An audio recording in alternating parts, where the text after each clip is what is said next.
There is a call rising in the heart of men, a call older than culture, louder than confusion, and deeper than the noise of the world.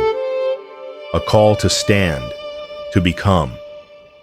We are men formed by design, not accident. Men shaped by purpose, not pressure. Men forged not in rebellion, but in revelation. Welcome to the King's Channel, where masculinity meets divinity and ordinary men rise into extraordinary calling. Here, we don't just talk about manhood, we build it, we honor it, we restore it.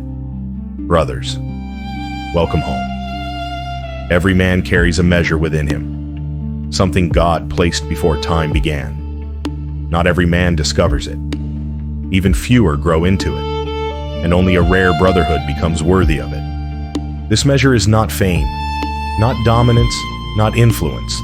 It is mastery, the kind heaven recognizes. But mastery is not seized, it is received. And it is only given to the man who learns one ancient forgotten discipline: obedience. This is the journey of the kingdom man, and it begins now. There is a measure in the spirit called mastery, but it is not gained by talent, gifts, or personality. It is forged by obedience.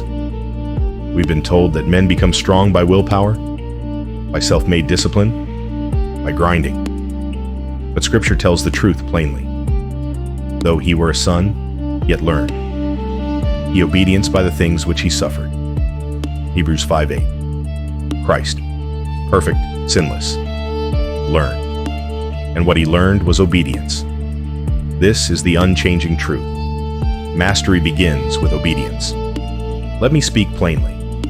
Obedience is the one thing most men avoid, because obedience confronts our pride. Obedience requires surrender. Obedience requires trust. And yet, every time God has lifted me, every time he has increased my measure, it was because he asked for obedience before he gave authority. This isn't theory. This is the path every kingdom man must walk. But culture twisted the idea. It made us believe obedience kills independence. But obedience does not destroy independence. It purifies it, aligns it, and gives it purpose. But hear this clearly. Independence is not the enemy. God designed men to stand, to build, to think, to take initiative. Independence becomes dangerous only when it disconnects a man from revelation.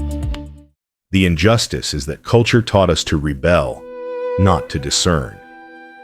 To submit to people blindly while ignoring the voice of God. Real obedience is not to men.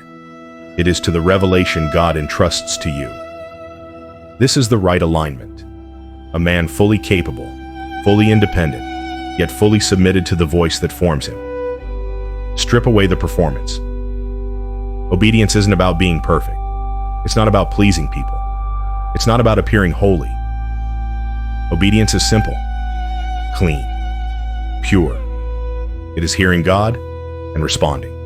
It is choosing his voice over your impulses, his timing over your hurry, his way over your instincts.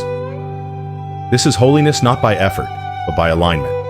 Now imagine, men walking in obedience, and not as slaves, but as sons, brothers who sharpen one another, fathers who lead with clarity, husbands who love with conviction, young men who know their purpose early because they learned obedience early. This is what becomes lovely. The unity of men who walk under the same master and therefore become masters over themselves. Look at Scripture, look at history, look at every man God ever trusted. Abraham obeyed, Moses obeyed, David obeyed, Joseph obeyed, Jesus obeyed. And because they obeyed, they were given a measure, a title, a weight. It is always obedience first, authority second. When the noise of the world fades, this truth remains. So hear this. There is virtue in a man who yields, strength in a man who listens, honor in a man who follows the commands of God, courage in a man who says, "Yes, Lord," when everything in him wants control. The noble design is this: obedience produces mastery, not mastery over people, but mastery over self. Only obedient men become trustworthy men. So I speak this over you. May you become a man who learns obedience the way Christ did. May you grow not by pride, but by surrender. May you rise to the measure heaven calls master, because you became a servant first. And may all your strength, all your excellence, all your leadership bring praise to the one who taught you obedience through the things you overcame. This is your path.